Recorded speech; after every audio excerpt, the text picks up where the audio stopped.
कौन ब्रह्मा का पिता है, कौन विष्णु की मां, शंकर का दादा कौन है, हमको दे बता। ये जानने के लिए कृपया सुनिए।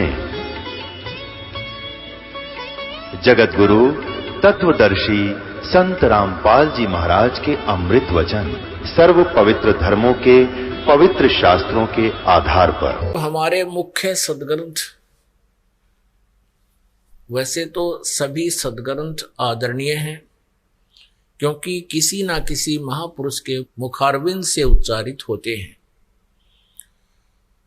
उनके मुख कमल से उच्चरित वाणी होती है। जैसे 18 पुराण हैं, ये भी शास्त्र कहलाते हैं।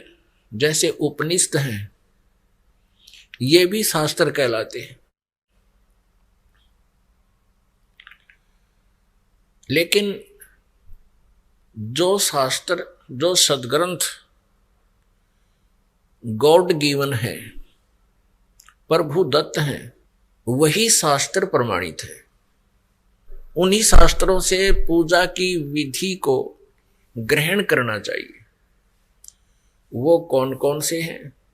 जैसे उपनिषद क्या चीज है? ये किसी व्यक्ति, ऋषि, संत, साधक की अपने अनुभव की कृति होती है। उसके अपने जीवन काल में जो भी उसने उपलब्धि हुई, जिस साधना से, वो अपना अनुभव उसमें लिख देता है। यदि उसका अनुभव पवित्र सदग्रंथों से मेल खाता है तो साधना ठीक है, उसमें लिखा हुआ विवरण ठीक है। यदि सदग्रंथों से मेल नहीं खाता है, और सदग्रंथ कौन से हैं? पवित्र वेद, पवित्र श्रीमद् भगवत गीता। पवित्र वेद जो हैं, ये परमात्मा के दिए हुए हैं, गॉड गिवन है।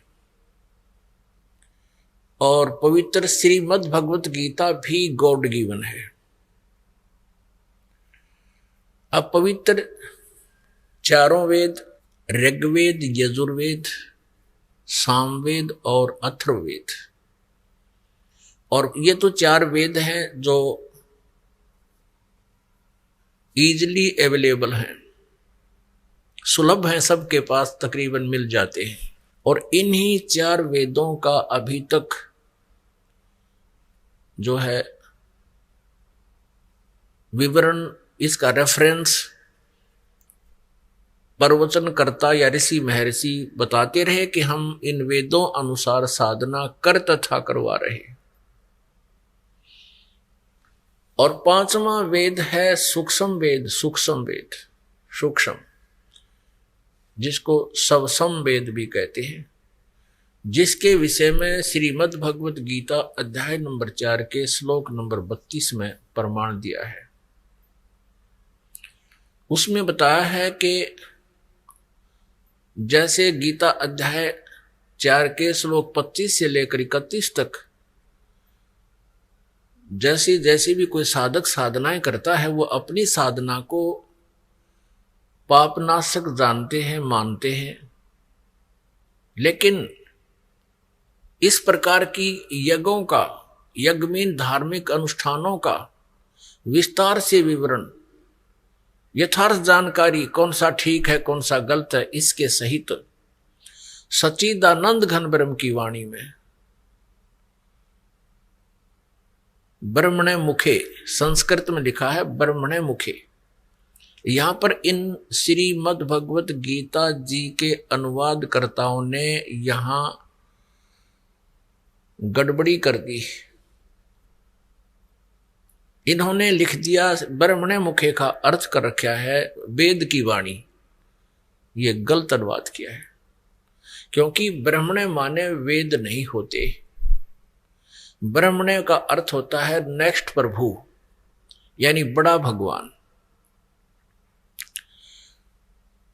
सच्चिदानंद घन ब्रह्म। अब ब्रह्मणे का अर्थ हम इन्हीं के अनुवाद में श्रीमद् भगवत गीता अध्याय 17 के श्लोक 23 से लेते हैं। श्लोक 23 में इन्होंने स्वयं ही लिखा है ब्रह्मणे का अर्थ लिखा है सच्चिदानंद घन ब्रह्म,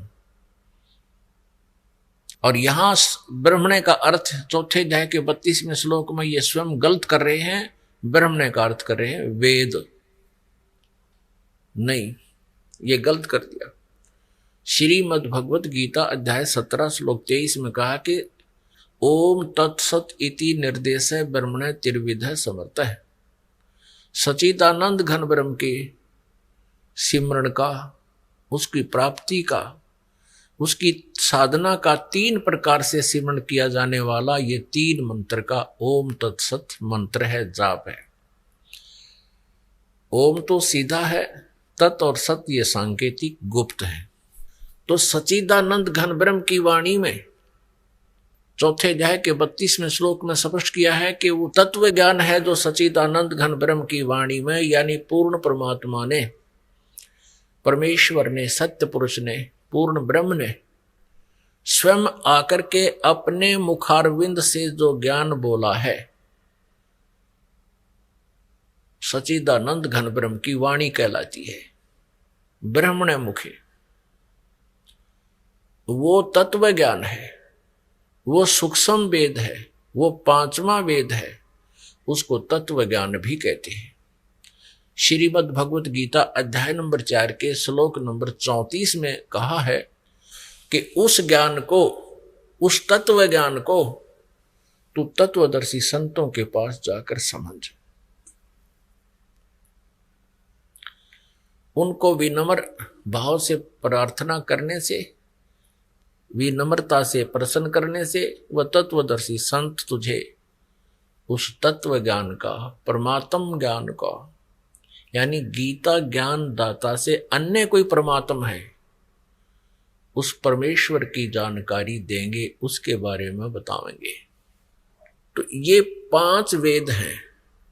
4 वेदों से तो आप आसानी से परिचित हैं, जो प्रभु की प्यासे हैं वो वेदों से परिचित इन 4 वेदों से, लेकिन 5वां वेद जो है ये सच्चिदानंद घन ब्रह्म की वाणी है, ये कबीर वाणी है। तो इन 4 वेदों में पूर्ण परमात्मा सत्य पुरुष अर्थात परम अक्षर ब्रह्म की विशेष जानकारी है, लेकिन इन 4 वेदों में उसके पाने की विधि नहीं है, उसकी भक्ति की साधना नहीं है। इसी कारण से परमेश्वर कबीर देव जी ने, कबीर साहब ने, पूर्ण परमात्मा ने, परम अक्षर ब्रह्म ने लगभग 600 वर्ष पहले सन 1398 में वो सतलोक से चलकर आए, एक नवजात शिशु का रूप धारण किया, कमल के फूल पर, काशी शहर में लहरतारा नामक तालाब के में विकसित कमल के फूल पर वो परमेश्वर नवजात शिशु का रूप धारण करके प्रकट हुए। उनको नीरू और नीमा नाम का एक जुलाहा दंपति उठा ले गया। उन्होंने, उनके संतान नहीं थी। वहां परमात्मा लीला में शरीर से बड़े होने लगे और आगे चल के जुलाहे का कार्य करने लगे, जिस कारण से वो परमात्मा जुलाहा कबीर नाम से प्रसिद्ध हुए, धारणक कबीर नाम से प्रसिद्ध हुए। उस परमेश्वर ने, कबीर देव जी ने, सच्चिदानंद घन ब्रह्म ने अपनी कबीर वाणी में, सच्चिदानंद घन ब्रह्म की वाणी में कहा था कि वेद मेरा भेद है, मैं मिलूं वेदन से नाही, और जौन वेद से मैं मिलूं, ये वेद जानते नहीं। परमेश्वर कबीर देव जी ने ये कहा था जब ये सच्चिदानंद घन ब्रह्म की वाणी अपने मुख कमल से उच्चारण किया करते थे, बोला करते थे, जो धर्मदास साहब जी ने, आदरणीय धर्मदास जी ने लिपिबद्ध किया था। उसमें कहा कि धर्मदास, ये वेद मेरा भेद है। जैसे श्रीमद् भगवत गीता जी को अर्जुन को पात्र बना के इस काल भगवान ने, ब्रह्म ने श्री कृष्ण जी में प्रवेश करके बोला था, ऐसे परमात्मा ने अपने सामने अपने आप ही अपने मुखारविंद थे, इसलिए ब्रह्मणे मुखे कहा इसको, यानी परमात्मा के स्वयं मुखारविंद से उच्चारित है। वो किसी की हेल्प नहीं लेता, जैसे ये काल लेता है। श्री कृष्ण जी के शरीर की हेल्प लेकर इसने गीता का ज्ञान दिया, इसमें प्रवेश कर। अब श्रीमद् भगवत गीता भी ब्रह्मणे मुखे नहीं है, यानी पूर्ण परमात्मा परमेश्वर सच्चिदानंद घन ब्रह्म के मुख से उच्चारित वाणी नहीं है। परमात्मा सच्चिदानंद ब्रह्म द्वारा दिए गए ज्ञान को इस काल ने अपने पुत्र श्री कृष्ण जी में यानी विष्णु जी में प्रवेश करके बोला, तो वो सच्चिदानंद घन ब्रह्म की वाणी नहीं है,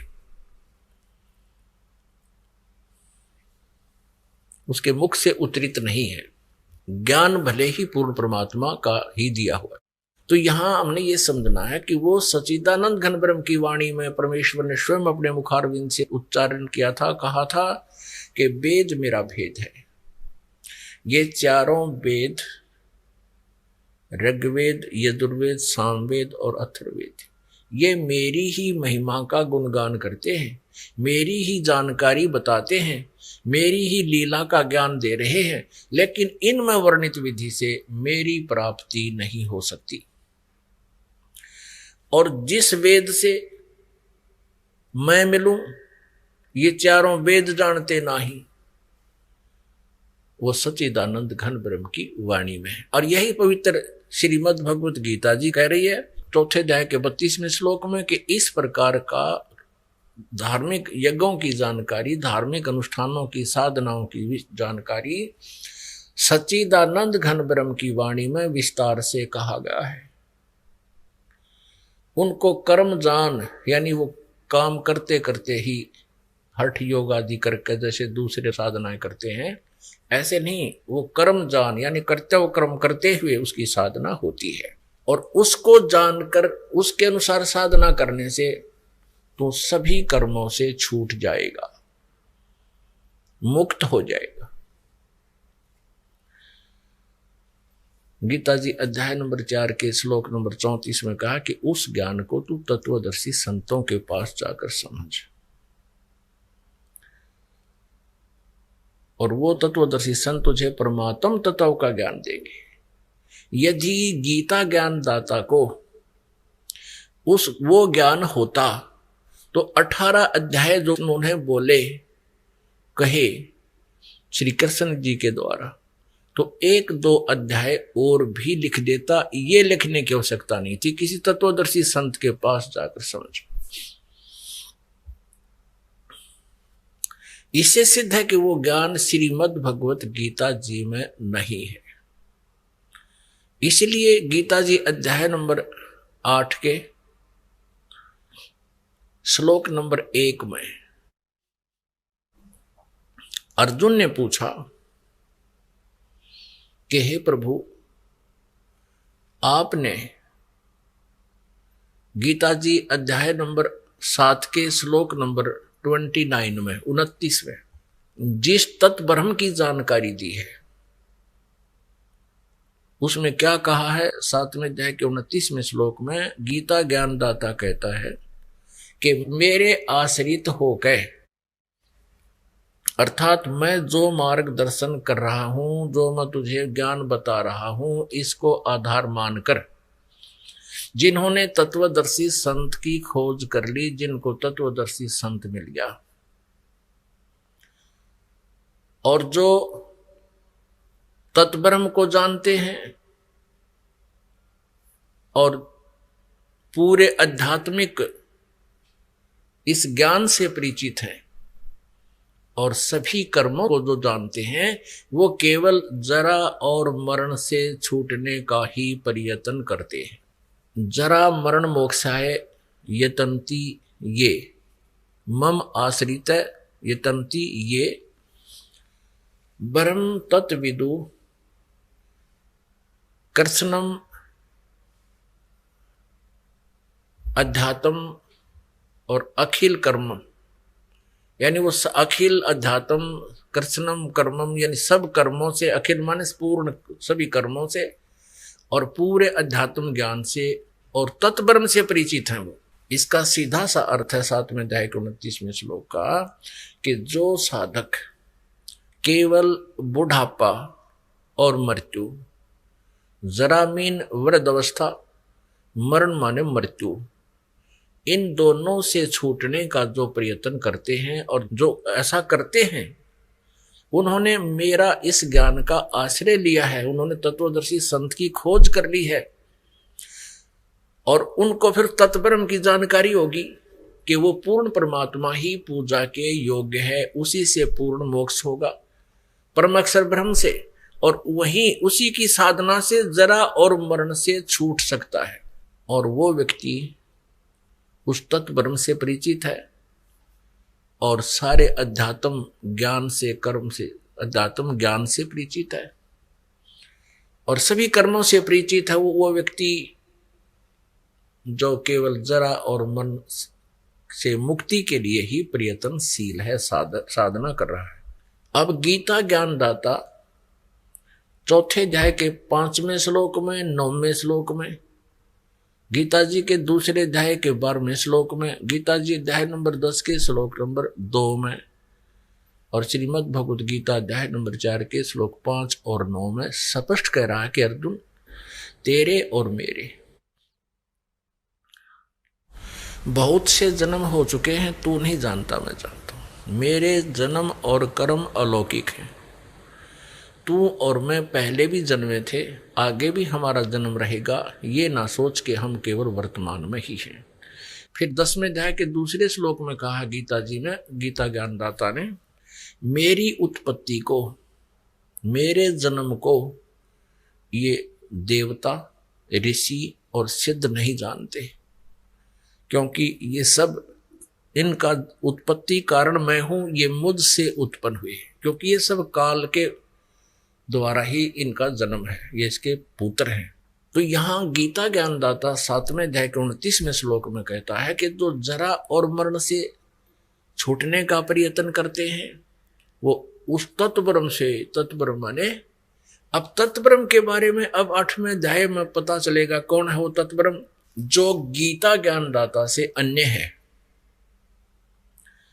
तो 8वें अध्याय के प्रथम मंत्र में, श्लोक में अर्जुन ने पूछा, किम तत्ब्रह्म, वो तत्ब्रह्म कौन है? फिर कौन है वो भगवान जिसको जानने के बाद फिर केवल जरा और मरण छूटने का प्रयत्न करते हैं? तो पुण्यात्मा 8वें अध्याय के 3 श्लोक में गीता ज्ञानदाता ने कहा कि वो परम अक्षर ब्रह्म है। इससे सिद्ध है कि वो गीता ज्ञानदाता से अन्य है। अब यहां जैसे गीता जी अध्याय नंबर 8 के और श्लोक नंबर 13 में कहा कि अर्जुन, ओम इति एकाक्षरम ब्रह्म व्यवहारण माम अनुसमरण ये परियाति तजन देहम सयाति परमाम गतिम। गीता ज्ञानदाता कहता है कि अर्जुन, मुझ ब्रह्म का तो केवल एक ओम अक्षर है, उच्चारण करके सिमरण करने का, और जो अंश में मैं मेरा ही सिमरण करता हुआ जाता है तो मुझे प्राप्त होता है, मेरे वाली परम गति को प्राप्त होता है। और ओम नाम ब्रह्म का है, ब्रह्म की उपासना, ओम की साधना से ब्रह्मलोक प्राप्त होता है। अब ब्रह्मलोक पर्यंत 8वें अध्याय के 16वें श्लोक में कहा कि ब्रह्मलोक पर्यंत यानी ब्रह्मलोक तक भी गए हुए प्राणी फिर पुनर्जन्म में आते हैं, उनका पूर्ण मोक्ष नहीं होता, जरा और मरण से छुटकारा नहीं होता। तो इससे सिद्ध हो गया कि गीता ज्ञानदाता अर्थात ब्रह्म जो श्री कृष्ण जी में बोल रहा है, ब्रह्म की साधना से भी जरा और मरण मुक्त नहीं होता, मोक्ष नहीं होता, छुटकारा नहीं होता। अब गीता ज्ञानदाता 8वें अध्याय के 5 और 7 श्लोक में कहता है कि तू मेरा भजन कर, मेरी भक्ति कर, युद्ध भी कर और मुझे ही प्राप्त होगा।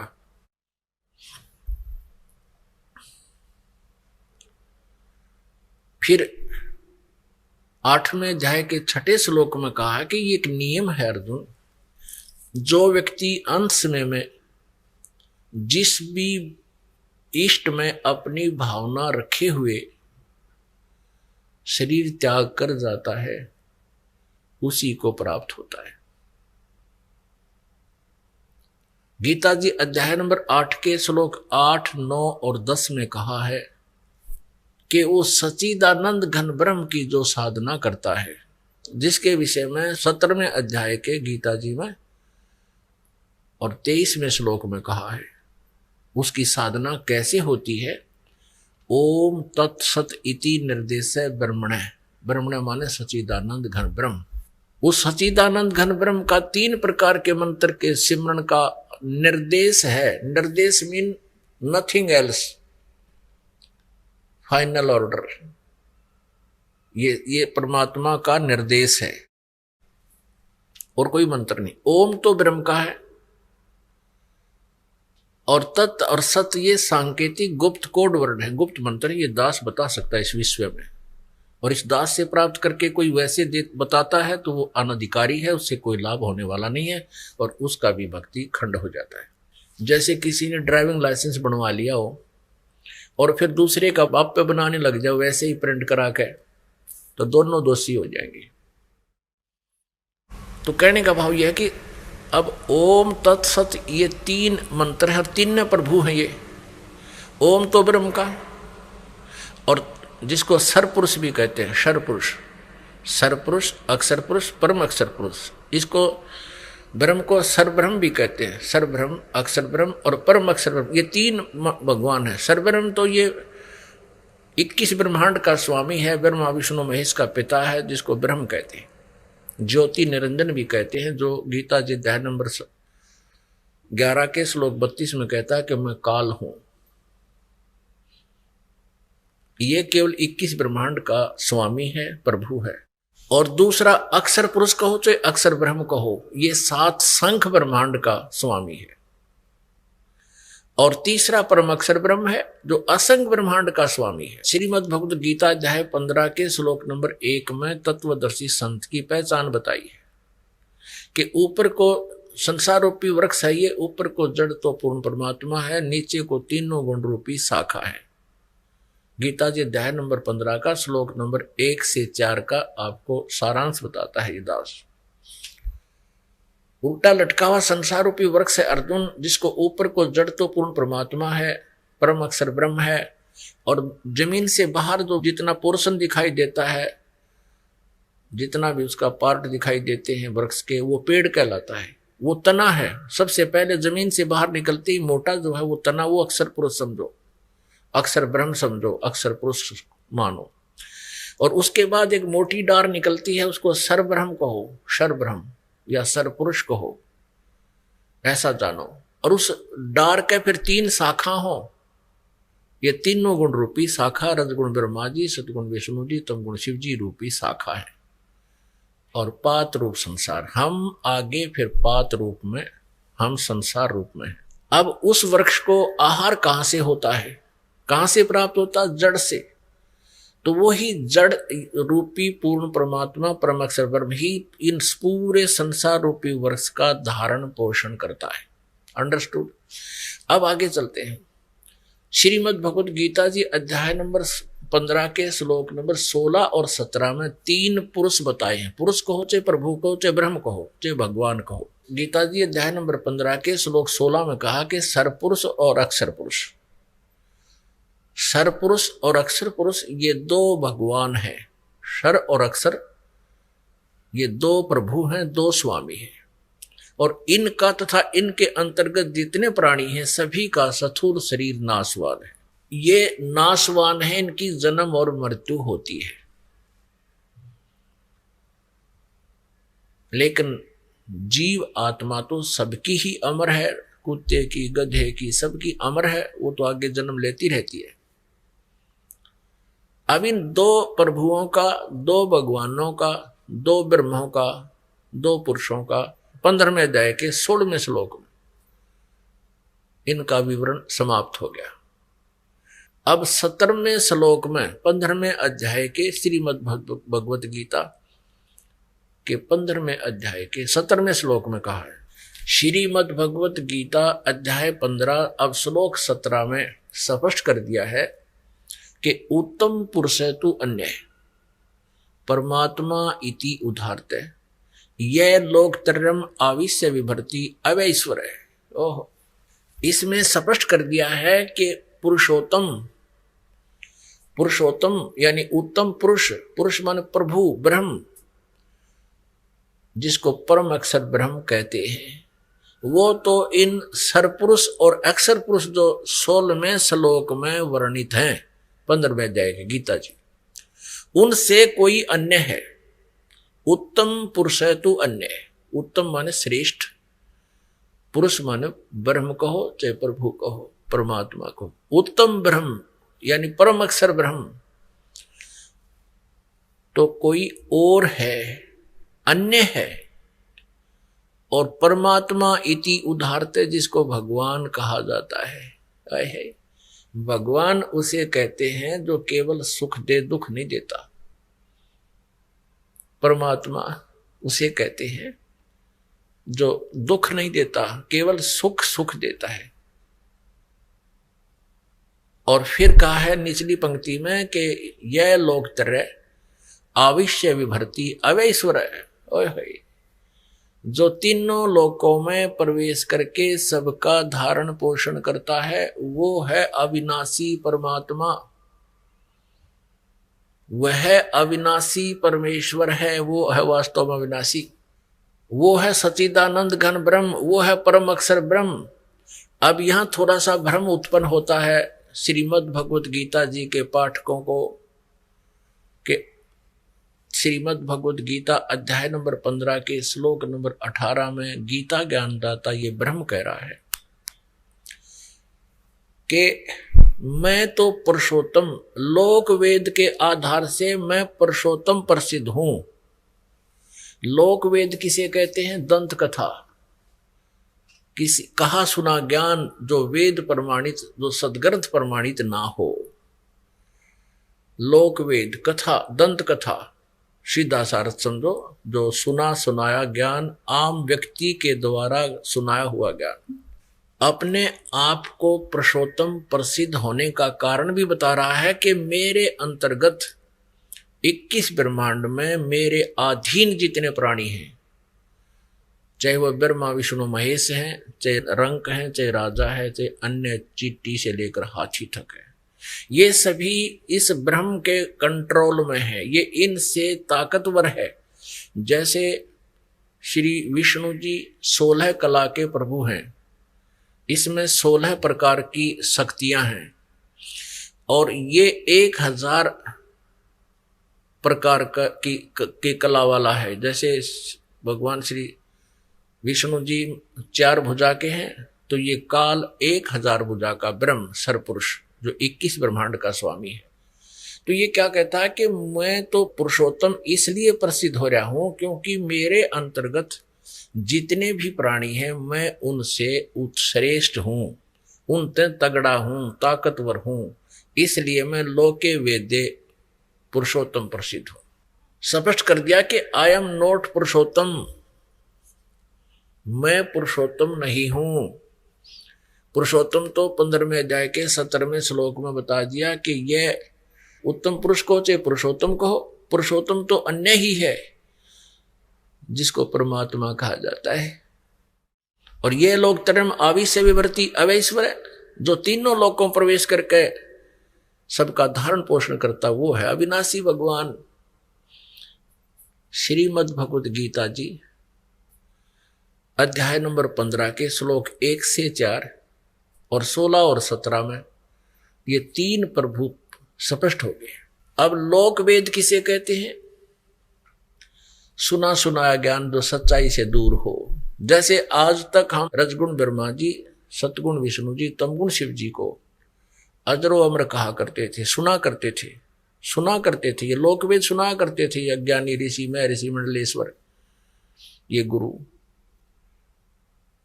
लेकिन ये वास्तव में अविनाशी नहीं थे। इनकी जीवनी में लिखा है श्री मद देवी भागवत यानी देवी पुराण में, शक्ति पुराण में, गीता प्रेस गोरखपुर से प्रकाशित केवल हिंदी सचित्र मोटा टाइप, इसके 123 पृष्ठ पर 3रे स्कंद में विष्णु जी स्वयं स्वीकार करते हैं कि तुम शुद्ध स्वरूपा हो, ये सारा संसार आपसे ही उद्भासित हो रहा है और मैं ब्रह्मा और शंकर विष्णु जी करें, हमारा तो जन्म और मृत्यु होता है। आविर्भाव माने जन्म, तिरोभाव माने मृत्यु होता है। हम नित्य नहीं हैं, हम अविनाशी नहीं हैं। फिर शंकर भगवान कहते हैं कि माता, जब आपसे ही ब्रह्मा जी का जन्म हुआ, आपसे विष्णु जी का जन्म हुआ, तो फिर क्या मैं तमोगुण लीला करने वाला शंकर आपका पुत्र नहीं हुआ? और हम आप ही से उत्पन्न हैं, हम तीनों गुणों युक्त हैं और हम केवल नियमित कार्य ही कर सकते हैं, यानी जिसका जैसा वर्क डन ही दे सकते हैं। किसी की किस्मत में, किसी के प्रारब्ध में कोई दुख है, उसको निवारण नहीं कर सकते, कम और अधिक नहीं कर सकते। तो ये लोक वेद था जो हमें सुनाया जाता था कि अजरो अमर है, इनके कोई माता पिता नहीं है, ये सर्वेश्वर है, महेश्वर है, अनंत कोटि ब्रह्मांड के स्वामी है। इसको लोक वेद कहते हैं।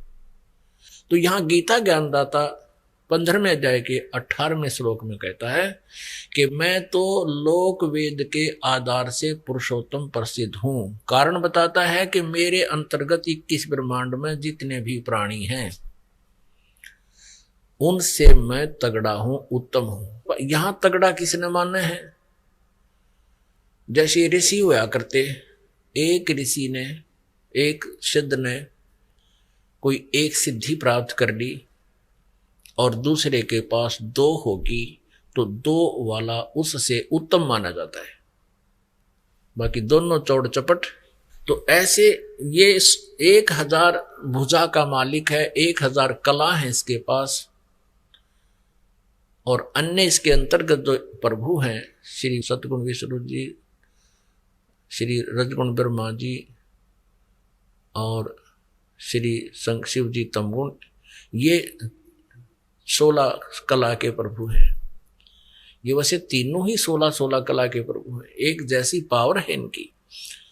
बाकी श्री विष्णु जी ज्यादा सुप्रसिद्ध हैं क्योंकि हम इनको ज्यादा मानते रहे लोक वेद के आधार से। मैं तो देते रहे, इस शंकर भगवान जी को भी पैरेलल देते रहे, जबकि ये तीनों के तीनों 4 भुजा युक्त हैं, एक जैसी पावर है, एक जैसे ही विभाग हैं इनके। जैसे एक प्रांत में मंत्री होते हैं, तो ये एक ब्रह्मांड रूपी प्रांत में ये एक एक विभागीय मंत्री हैं। रजगुण विभाग के ब्रह्मा जी, सतगुण विभाग के विष्णु जी, तमगुण विभाग के शिव जी। तो ये लोक वेद था जो हम इनको सर्वेश्वर कहते थे, सारे अखिल ब्रह्मांड का स्वामी श्री विकृष्ण जी को कहते हैं। नहीं, ये लोक वेद है, दंत कथा है, सच्चाई से बहुत परे है। ऐसे ही गीता ज्ञानदाता कहता है कि मैं तो लोक वेद के आधार से पुरुषोत्तम प्रसिद्ध हूं। आई एम नॉट पुरुषोत्तम, पुरुषोत्तम पुरुष तो अन्य, वो 17वें श्लोक में 15वें अध्याय के गीता जी में स्पष्ट कर दिया। अब ये परम अक्षर ब्रह्म है, उत्तम पुरुषत्व अन्य है, वो परम अक्षर ब्रह्म है। अब इसको सच्चिदानंद घन ब्रह्म भी कहते हैं। 17वें अध्याय के 23वें श्लोक में कहा है कि ओम तत्सत इति निर्देश है ब्रह्म ने त्रिवेद समर्था है, उस परम अक्षर ब्रह्म के पाने का। उस उत्तम पुरुष जो अन्य है, सर्वपुरुष और अक्षर पुरुष से, सर्वब्रह्म और अक्षर ब्रह्म से, उसके पाने का केवल ओम तत्सत ये 3 मंत्र के जाप का प्रावधान है, निर्देश है। निर्देश का अर्थ होता है बस डायरेक्शन है, या और कुछ नहीं। अब गीता जी अध्याय नंबर 8 के श्लोक नंबर 1 पर हम फिर आते हैं। अब अर्जुन ने पूछा कि जो 7वें अध्याय के 29वें श्लोक में आपने जिस तत्परम की जानकारी दी है, उसके जानने के उपरांत और सारे धातुओं से परिचित होने के उपरांत और सभी कर्मों से जो परिचित हो जाता है, वो इस संसार की किसी वस्तु को ना चाहकर केवल जरा और मरण से छूटने का ही प्रयत्न करता है। तो 8वें अध्याय के प्रथम मंत्र में पूछा वो किम तत्परम, जिसको जानने के उपरांत फिर यहाँ की वस्तु की डिमांड आत्मा नहीं करता। तो इसका उत्तर 8वें अध्याय के 3 श्लोक में दिया है कि वो परम अक्षर ब्रह्म है। वो श्रीमद् भगवद गीता अध्याय नंबर 15 के श्लोक नंबर 17 में जिसके विषय में जानकारी है। अब फिर हम 8वें अध्याय को लेते हैं। 8वें अध्याय के 5 और 7 में गीता ज्ञानदाता कहता है मेरी भक्ति कर और मेरे में भाव वाला बन, मुझ में भावित रहे। अब हम जिस पर आसक्त रहेंगे अंत समय तक उसी में हमारी भावना बनी रहेगी, और फिर अंत समय में जहां आशा ता वासा होई, ये सूक्ष्म वेद की वाणी है, जहां आशा ता वासा होई और मन कर्म वचन सुमरियो सोई।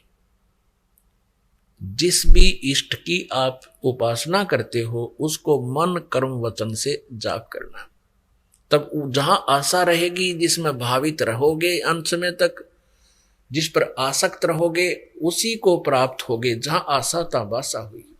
यही गीता जी अध्याय नंबर 8 के श्लोक नंबर 6 का निष्कर्ष है, जो अभी आपको बताया कि जहां आशा ता वासा हुई, मन कर्म वचन सुमरियो सोई। अब 8वें अध्याय के 7वें श्लोक में गीता ज्ञानदाता कहता तो युद्ध भी कर और मेरा सिमरण कर, मुझे ही प्राप्त होगा। बिल्कुल अपने सिमरण के बारे में इसने बता दिया, मेरा तो ओम एक अक्षर है मुझ ब्रह्म का, 8वें अध्याय के 13वें श्लोक में, नथिंग एल्स। और मेरे ओम नाम का जाप करके कहां जाएगा, ब्रह्म लोक प्राप्त होगा, इसकी परम गति यही है। और 8वें अध्याय के 16वें श्लोक में गीता जी में कहा कि ब्रह्म लोक पर्यंत भी गए हुए प्राणी फिर वापस जन्म मृत्यु में आते हैं, उनका जरा और मरण नहीं खत्म होता, समाप्त नहीं होता। इसलिए 7वें अध्याय के 18वें श्लोक में गीता ज्ञानदाता कहता है कि मेरी गति भी अनुत्तम, अनुत्तम माने गति घटिया, अश्रेष्ठ, अति अश्रेष्ठ, अनुत्तम। और ये अज्ञानी ऋषि महर्षि लोक वेद के आधार से कहते हैं, अनुत्तम का अर्थ भी बदल दिया इन्होंने तो अनुत्तम का अर्थ भी अनर्थ कर डाला कि जिससे उत्तम कोई और ना हो। अरे तेरा गजब हो, अनुत्तम का अर्थ ये हो ही नहीं सकता। फिर भी इनके लोक वेद से हम माने कि ये इसका अर्थ करते हैं जिससे उत्तम कोई और गति ना हो। फिर 18वें अध्याय के 62वें श्लोक में, और वो किस किस तरफ संकेत कर रहे हैं, अपने से अन्य किसी और परमेश्वर की शरण में जाने को कह रहे हैं कि जहां जाने के बाद फिर परम शांति होती है और सनातन परम धाम प्राप्त होता है। जैसे 15वें अध्याय के 1 से लेकर 4 में यही प्रमाण है कि तत्वदर्शी संत जो होगा उसकी पहचान बताई है, उल्टा लटके हुए संसार रूपी वृक्ष के जो सभी विभाग बता देगा, स वेदवित, वो तत्वदर्शी संत है। उसके पश्चात उस परमेश्वर के परम पद की खोज करनी चाहिए, जहां जाने के बाद प्राणी फिर लौटकर संसार में कभी नहीं आते, और केवल उसी की पूजा करनी चाहिए, नथिंग एल्स। और यहां यदि ये कहते हैं 18वें अध्याय के 62वें श्लोक के बारे में, ये अनाड़ी अज्ञानी ऋषि महर्षि मंडलेश्वर कहते हैं, कृष्ण जी अपने बारे में ही कह रहे हैं कि मेरी शरण में आ जा। अरे कमाल की आदमी, वो तो जाने की कह रहे हैं, कहते अपनी शरण के बारे में कह रहे, घुमा फिरा कर कहते हैं। तो यहां इनकी सोच कमजोर है, इनका ज्ञान ठीक नहीं। तो यहां गीता जी अध्याय नंबर 7 के श्लोक नंबर 18 में गीता ज्ञानदाता अपनी गति, परम गति को अश्रेष्ठ बता रहा, कति घटिया, क्योंकि चौथे अध्याय के 5वें और 9वें श्लोक में, दूसरे अध्याय के 12वें श्लोक में, 10वें अध्याय के गीता जी के दूसरे श्लोक में गीता ज्ञानदाता कहता है, अर्जुन तेरे और मेरे बहुत जन्म हो चुके हैं, तू नहीं जानता मैं जानता हूं। इससे सिद्ध है कि यह परम गति नहीं हुई, जन्म मृत्यु रहा तो ये कष्ट पे कष्ट रहेगा। और इसलिए उसने कहा है उस पुरुषोत्तम उत्तम पुरुषत्व अन्य, उस परमेश्वर की शरण में जा, उसकी कृपा से ही तो परम शांति को और सनातन परम धाम को प्राप्त होगा, जहां जाने के बाद फिर कभी लौटकर संसार में नहीं आते। तो यहां इनकी ये टिप्पणी, ये कहना भी गलत सिद्ध हुआ। 7वें अध्याय के 18वें श्लोक के विषय में अनुत्तम का अर्थ ये करते हैं जिससे उत्तम कोई ना हो, वो भी गलत सिद्ध हो गया, क्योंकि वो गीता ज्ञानदाता किसी और परमात्मा पुरुषोत्तम के बारे में, जो उत्तम पुरुषत्व है, और उसी की साधना के लिए प्रमाण कर रहा है, और उसकी साधना का मंत्र भी बता रहा है 17वें अध्याय के 23वें श्लोक में, लेकिन वो इनकम्प्लीट है। इसलिए श्रीमद् भगवद गीता अध्याय नंबर 4 के श्लोक नंबर 34 में कहा कि जो चौथे अध्याय के 32वें श्लोक में जिस सच्चिदानंद घन ब्रह्म की वाणी जानकारी दी है वो है तत्व ज्ञान। उस तत्व ज्ञान को किसी तत्वदर्शी संत से पूछो, समझो, वो बताएंगे। उस परमात्म तत्व का ज्ञान देंगे तुझे, तो वो परमात्म तत्व परम अक्षर ब्रह्म है। और उसके पाने का मंत्र है ओम तत्सत। ओम ब्रह्म का, सरपुरुष का, जो गीता जी अध्याय नंबर 15 के श्लोक नंबर 16 और 17 में 3 पुरुष, पुरुष कहो, प्रभु कहो, स्वामी कहो, ब्रह्म कहो, ये तीन ब्रह्म है, 3 पुरुष है। शरपुरुष ये ब्रह्म है, शरब्रह्म भी कहते हैं इसको, जो 21 ब्रह्मांड का स्वामी, ब्रह्मा विष्णु महेश के पूज्य पिताजी। और अक्षर पुरुष ये 7 संग ब्रह्मांड का स्वामी है, ये 7 संग ब्रह्मांड का स्वामी। ये अक्षर पुरुष कहो चाहे इसको अक्षर ब्रह्म कहो। और जो 15वें अध्याय के 17वें श्लोक में कहा उत्तम पुरुष है तू अन्य परमात्मा इति उदाहरते है, वो है परम अक्षर पुरुष कहो चाहे उसे परम अक्षर ब्रह्म कहो, वो है वास्तव में अविनाशी परमात्मा। उस परम अक्षर ब्रह्म के पाने का 8वें अध्याय के 8, 9, 10 में स्पष्ट कहा है कि उसकी भक्ति करेगा तो उस सच्चिदानंद घन ब्रह्म की, यानी उस देव परम पुरुष की, उस पूर्ण परमात्मा की, परम अक्षर ब्रह्म की, जो उत्तम पुरुष अन्य है, परम अक्षर ब्रह्म, जो 8वें अध्याय के 3रे श्लोक में जिसके विषय में कहा है, उसकी भक्ति करेगा तो उसको प्राप्त होगा। उसके पाने का मंत्र ओम तत्सत। ओम तो ये सरब्रह्म का, सरपुरुष का समझो, 21 ब्रह्मांड के स्वामी का, और अक्षर पुरुष का ये तत्, ये सांकेतिक है। ये ओम और तत् मिलकर ये 2 अक्षर का एक सतनाम बनता है। और तीसरा जो सत्य है 17वें अध्याय के 23वें श्लोक में, वो परम अक्षर ब्रह्म का मंत्र है, ये गुप्त है। तत् और सत्य ये सांकेतिक है, कोड वर्ड है, ये दास बताता है। और जिनको ये तीनों मंत्र प्राप्त हैं उनको ये ज्ञान जो दास बता रहा आसानी से समझ में आता है। तो गीता अध्याय नंबर 8 के श्लोक नंबर 8, 9, 10 में कहा कि जो उस परमात्मा सच्चिदानंद घन ब्रह्म की भक्ति करता हुआ अंत समय में शरीर त्याग कर जाता है और अपने प्राण यानी जीव को, श्वास को बरकुटी के माध्यम में स्थिर कर लेता है, अपने आप हो जाता है। इस भक्ति से अपने आप होगा सब क्रियाएं। जैसे इंजन स्टार्ट कर दिया और गाड़ी ओके है तो अपने आप गियर लगते, गियर चलेंगे, ब्रेक, सारे काम ऑटोमेटिक करेंगे तो उनको जब हैंडल किया जाएगा। तो इसी प्रकार इस परमात्मा की सतभक्ति से ये शरीर रूपी गाड़ी स्टार्ट हो जाती है, अंदर की सब क्रियाएं प्रारंभ हो जाती हैं। और कहते हैं फिर इस भक्ति के बल से, योग बल से, भक्ति योग माने साधना, इस तीनों जाप के मंत्र की भक्ति की शक्ति से ये त्रिकुटी पर चला जाता है। ये जीव त्रिकुटी पर जब मृत्यु के समय, जब शरीर छूटेगा उसके बाद की बात, अंत समय में फिर वहां जाकर के इन तीनों मंत्रों का वहां हिसाब होगा, जिसके विषय में गीता जी अध्याय नंबर 18 के श्लोक नंबर 66 में कहा है इस गीता ज्ञानदाता ने कि सर्वधर्मान परित्यज माम एकम शरणम व्रज अहम तवा सर्व पापे भयमोक्षामि मा शुच। अपनात्मा इन अनाड़ियों ने, अज्ञानियों ने, तत्व ज्ञानहीन व्यक्तियों ने, जिनको केवल संस्कृत तो आती थी, तत्व ज्ञान से परिचित नहीं थे, उन्होंने यहां भी अनरस कर दिए।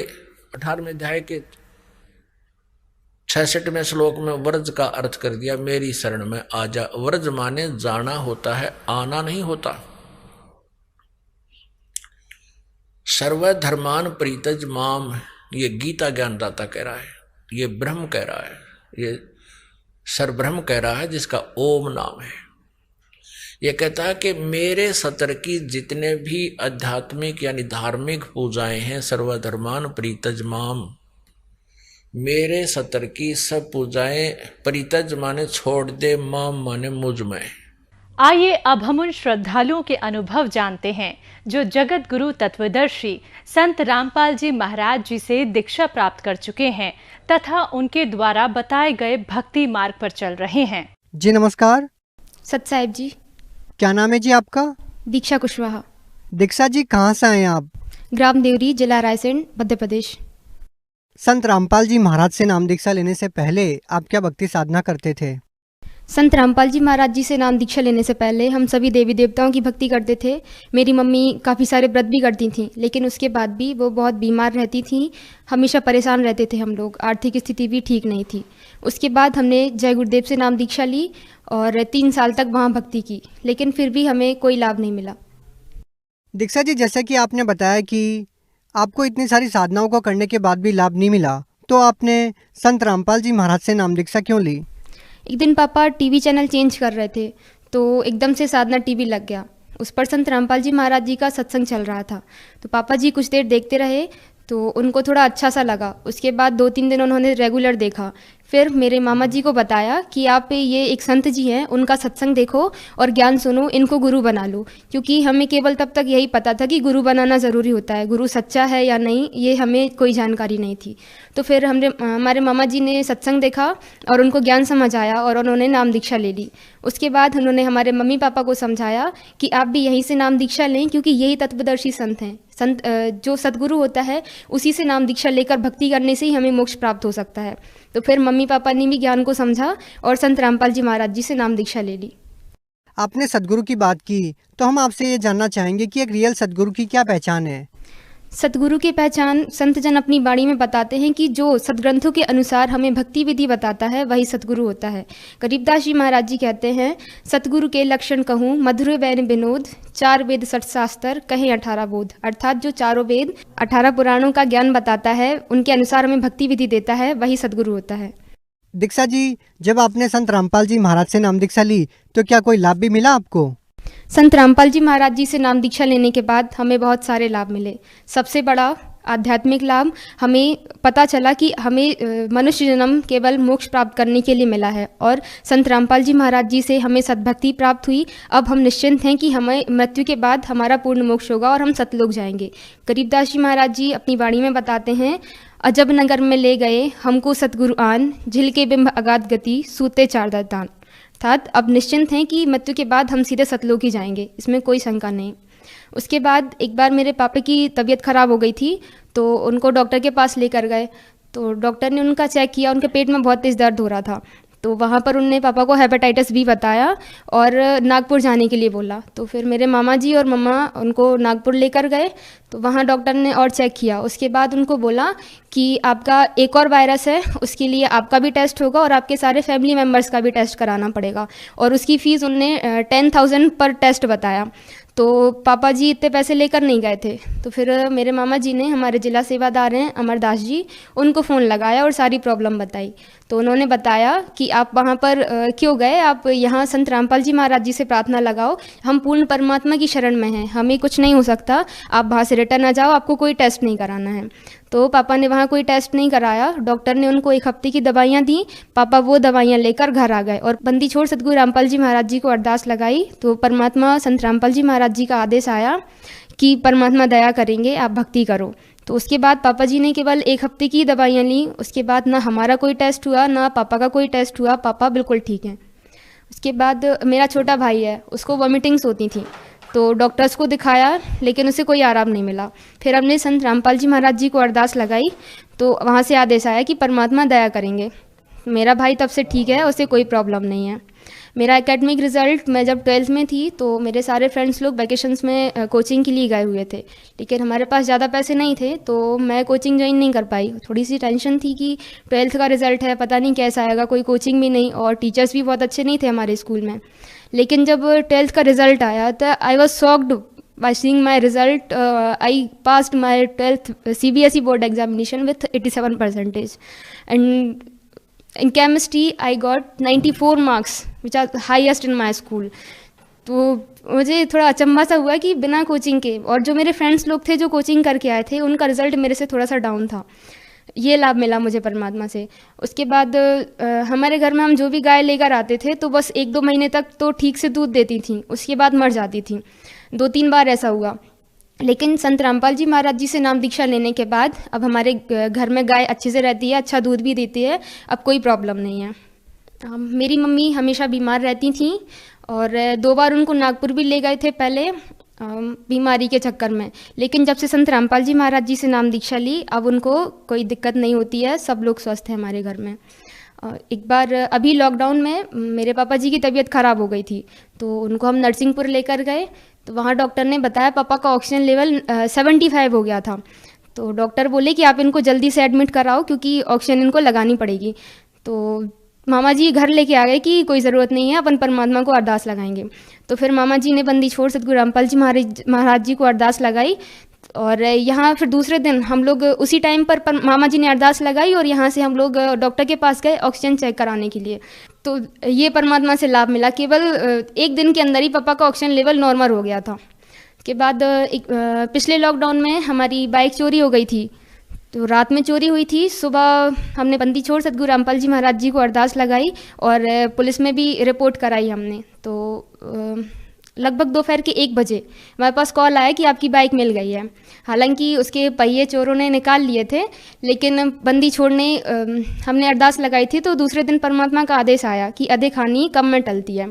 तो बंदी छोड़ने अधिक हानि को कम में टाल दिया। हो सकता था कि सुबह पापा कहीं जाते और उनके साथ कोई बड़ी दुर्घटना घट जाती। तो बंदी छोड़ बताते हैं अपने सत्संग में कि संत शरण में आने से आई टले बला, जो मस्तक में सूली हो कांटे में टल जा। तो परमात्मा ने हमारा ये हानि छोटे में टाल दी। और क्या लाभ मिले आपको? हमारी आर्थिक स्थिति भी पहले बहुत ख़राब थी लेकिन जब से मेरे पापा सब्जी बेचते थे, साइकिल से जाते थे पहले, लेकिन जब संत रामपाल जी महाराज जी से हमने नाम दीक्षा ली तो हमारी आर्थिक स्थिति में बहुत सुधार आया और हमने एक बाइक भी ले लिया। पापा उससे सब्जी बेचने जाते हैं तो पहले जो पैसा आता था हमारे पास वो सारा हमारी बीमारियों में खर्च हो जाता था। अब वही पैसा बचने लगा है और हमारे घर की स्थिति बहुत ठीक है। मेरे पापा जी और मेरे दादाजी दोनों नशा करते थे। पापा बीड़ी भी पीते थे लेकिन जब संत रामपाल जी महाराज जी से नाम दीक्षा ली तो उसके बाद से अब कोई भी नशा नहीं करते हैं। और अब तो अगर कोई साइड में बैठकर भी नशा करता है तो हमें उसकी बदबू आती है। बंदी छोड़ की ये दया हुई कि केवल सदमंत्र सदभक्ति करने से ही हमें पापा जी का नशा पूर्ण रूप से छूट गया। क्योंकि पहले भी उन्होंने कई बार कोशिश की थी नशा छोड़ने की लेकिन वो नहीं छोड़ पाए थे। उनके पेट में दर्द होने लगता था, गैस बनती थी और अब पापा कोई भी नशा नहीं करते हैं। दीक्षा जी, आपने बताया कि संत रामपाल जी महाराज ने आपको इतने सारे सुख दिए, तो हम आपसे ये जानना चाहेंगे कि संत रामपाल जी महाराज अन्य संतों से किस प्रकार से अलग हैं? क्या आपको नहीं लगता कि आप किसी और संत से भी नाम दीक्षा लेते तब भी आपको इतने सारे लाभ मिल सकते थे?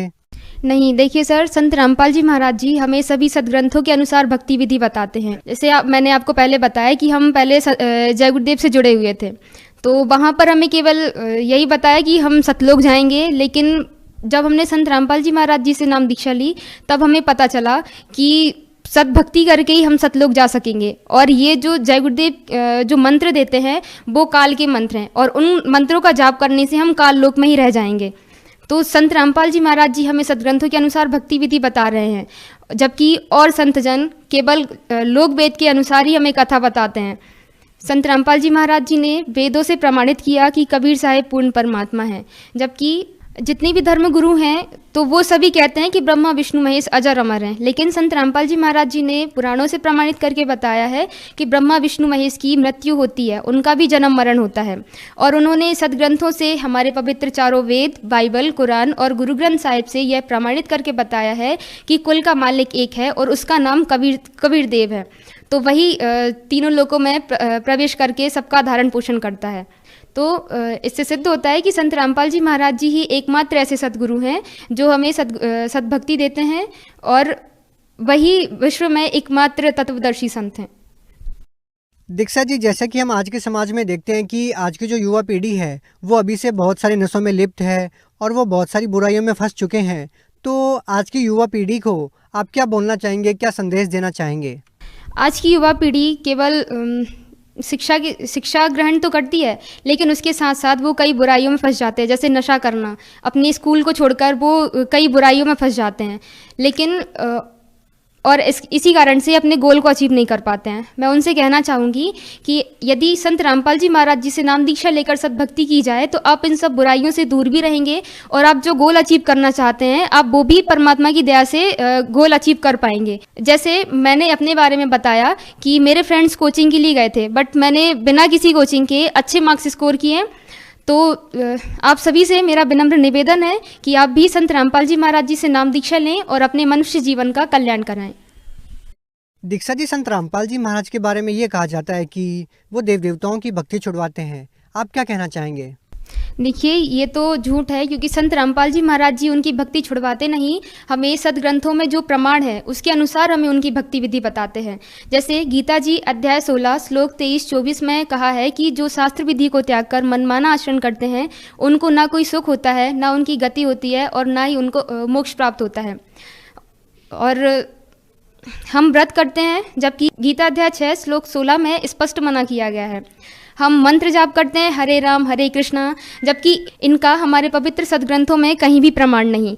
गीता जी के अध्याय 8 श्लोक 13 में केवल ओम मंत्र के जाप के लिए कहा हुआ है। तो इन सब मंत्रों के जाप करने से हमें कोई लाभ नहीं मिल सकता।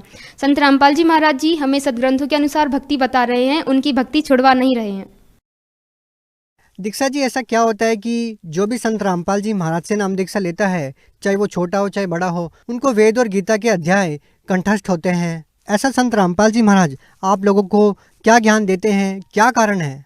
आज तक जितने भी धर्मगुरु हैं, मंडलेश्वर हैं, वो केवल गीता और वेदों का नाम लेते हैं, लेकिन उन्हें उनका कोई ज्ञान नहीं। जबकि संत रामपाल जी महाराज जी हमें सभी सदग्रंथ खोल खोल कर दिखाते हैं, टीवी के माध्यम से प्रोजेक्टर पर दिखाते हैं उंगली रखकर कि परमात्मा कौन है। उन्होंने सभी सदग्रंथों से प्रमाणित करके बताया है कि कबीर परमेश्वर ही पूर्ण परमात्मा है, वह सतलोक में रहता है। हम कौन हैं, हम कहाँ से आए हैं और हमारा जन्म और मृत्यु क्यों होता है, हमें भक्ति क्यों करनी चाहिए या कौन सी भक्ति हमें करनी चाहिए, ये सभी ज्ञान हमें संत रामपाल जी महाराज जी ने सदग्रंथों से प्रमाणित करके बताया है। उनका ज्ञान अद्वितीय है, अविरल है। दीक्षा जी, आज की जो युवा पीढ़ी है वो कहीं ना कहीं अपने पथ से भटक चुकी है, वो बहुत सारी बुराइयों में लिप्त हो चुकी है।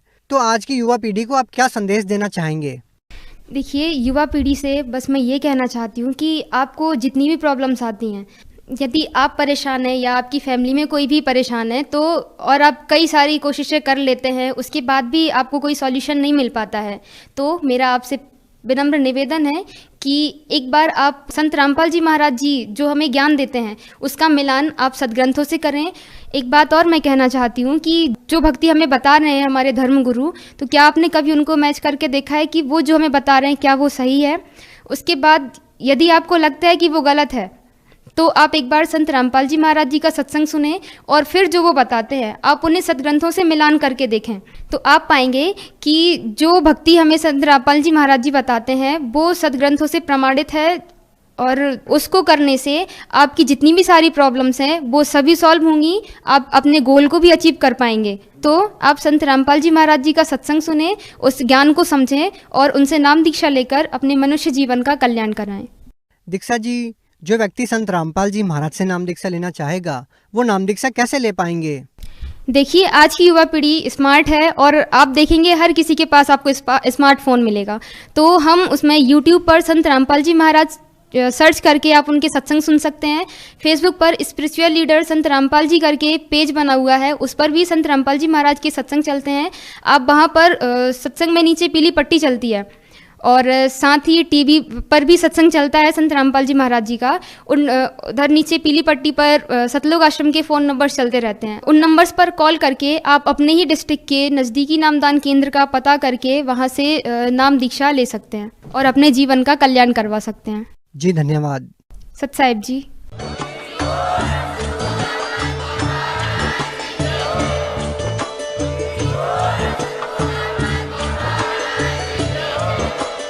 आप सुन रहे थे जगत गुरु तत्वदर्शी संत रामपाल जी महाराज जी के मंगल प्रवचन। अधिक जानकारी के लिए विजिट कीजिए हमारी वेबसाइट www.jagatgururampalji.org। संत रामपाल जी महाराज जी के शुभ आशीर्वाद से पूरे विश्व भर में 500 से भी ज्यादा नाम दीक्षा केंद्र हैं, जिन पर संत रामपाल जी महाराज जी द्वारा ऑनलाइन निशुल्क नाम दीक्षा दी जा रही है। अपने नजदीकी नाम दीक्षा केंद्र का पता करने के लिए संपर्क करें 8222 880541।